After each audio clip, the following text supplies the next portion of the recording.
Baik, Assalamualaikum warahmatullahi wabarakatuh. Perkenalkan kami dari kelompok 9 yang beranggotakan saya sendiri Windarwati. Kemudian ada Apri Chandra Kusuma, Ismi Indana Zulfa, dan Pangesti Wahyuning Mulia. Kami akan memaparkan mengenai perbedaan perkembangan individual dalam belajar. Baik, langsung saja penjelasan yang pertama adalah pengertian individu. Individu adalah kata benda dari individual yang berarti orang, perseorangan, dan oknum. Sedangkan menurut Kamus Besar Bahasa Indonesia, individu berarti orang atau seseorang pribadi atau terpisah dari yang lain. Bisa juga disebut individual yang berarti mengenai atau berhubungan dengan manusia secara pribadi, bersifat perseorangan. Selanjutnya yaitu pengertian dari perbedaan individu. Perbedaan individu berkaitan dengan psikologi pribadi yang menjelaskan perbedaan psikologis antara orang-orang serta berbagai persamaannya. Psikologi perbedaan individu menguji dan menjelaskan bagaimana setiap orang berbeda dalam berpikir, berperasaan, dan bertindak. Selanjutnya itu faktor-faktor yang mempengaruhi perbedaan individu. Yang pertama, self-concept atau konsep diri, pikiran atau persepsi seseorang tentang dirinya sendiri.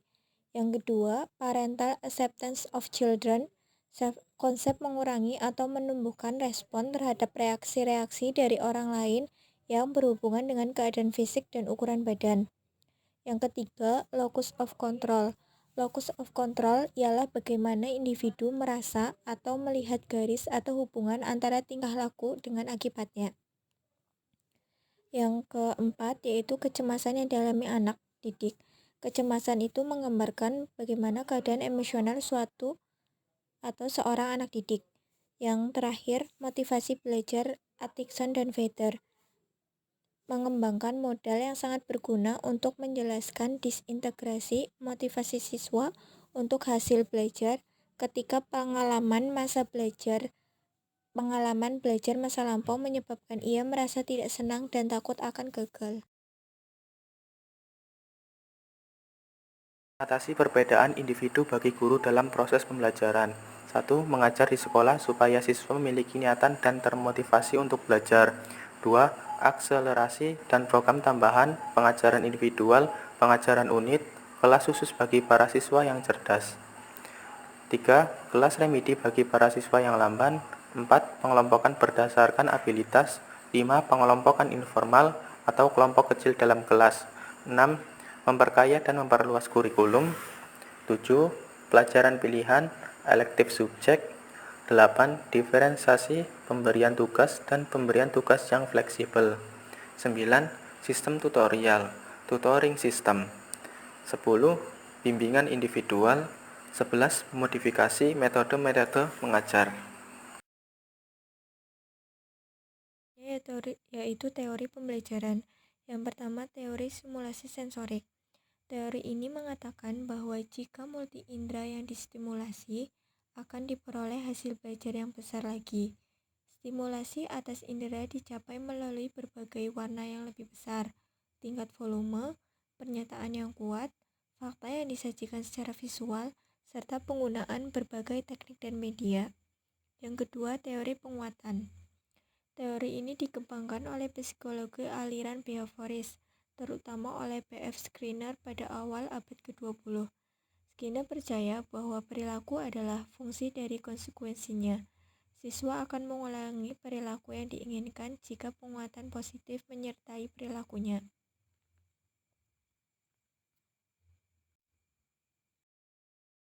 Yang ketiga, teori fasilitas. Teori ini mengharuskan guru menjadi fasilitator belajar yang sesungguhnya.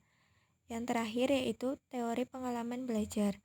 Hasil penelitian dari Gold membuktikan bahwa siswa belajar dalam 4 cara dengan kemungkinan mengembangkan satu cara belajar lebih intensif dibandingkan dengan cara lain.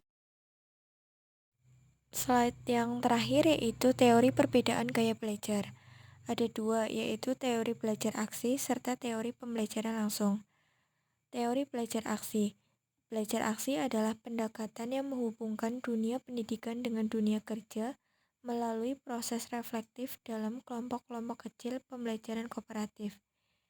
Inilah yang dikenal sebagai belajar aksi secara kelompok atau SIT belajar aksi.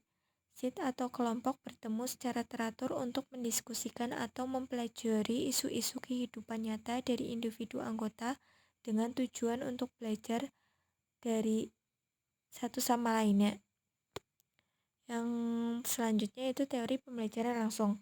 Teori pembelajaran langsung juga dikenal sebagai pembelajaran eksplisit, yaitu metode sistematis untuk menyajikan materi dalam langkah kecil, kemudian berhenti untuk memberikan pemahaman, keberhasilan, dan juga partisipasi siswa dalam proses pembelajaran.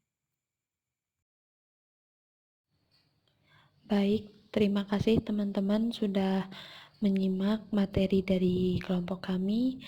Kurang lebihnya mohon maaf bila ada kesalahan atau kekurangan yang kami sampaikan. Apabila ada yang perlu ditanyakan dan didiskusikan, mohon disampaikan di grup. Terima kasih. Wassalamualaikum warahmatullahi wabarakatuh.